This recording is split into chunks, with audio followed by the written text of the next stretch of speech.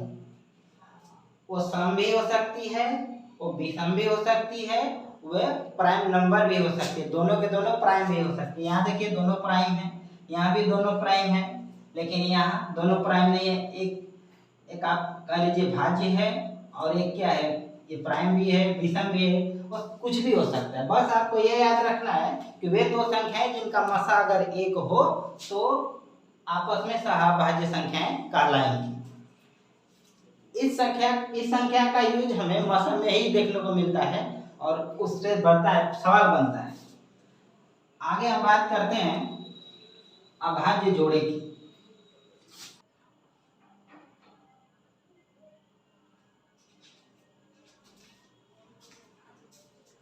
आगे हम बात करते हैं अभाज्य जोड़े के बारे में। अभाज्य जोड़े का परिभाषा है कि वे दो अभाज्य संख्याएं जिनके बीच में एक सम संख्या है या दो का अंतर हो, जैसे 3 5, 5 7, 11 13, 17 19। ये देखिए ये अभाज्य जोड़े हैं। 3 और 5 के बीच में कितने का अंतर है? 2 का अंतर। उसी तरह यहाँ भी 2 का अंतर, यहाँ भी 2 का अंतर, यहाँ भी 2 का अंतर। या यूं कह लीजिए कि इनके बीच में एक सम संख्या है, इनके बीच में एक सम संख्या है, इनके बीच में एक सम संख्या है, इनके बीच में एक सम संख्या है। उसी तरह हम 71 और 73 को लिख सकते हैं। ये देखिए 71 भी अभाज्य संख्या है और 73 भी अभाज्य संख्या है, और इनके बीच में कितने का डिफरेंस है? 2 का, यानी इसके बीच में हमारे पास एक सम संख्या आएगा। तो ये रहा आपके पास इतनी संख्याओं के बारे में और कुछ क्रॉस क्वेश्चन। हम नेक्स्ट वीडियो में फिर से रिवाइज करेंगे और इसके आगे हम जाएंगे। अगर चैनल पे आप नए हैं तो चैनल को सब्सक्राइब जरूर करिए और शेयर जरूर करिए। धन्यवाद।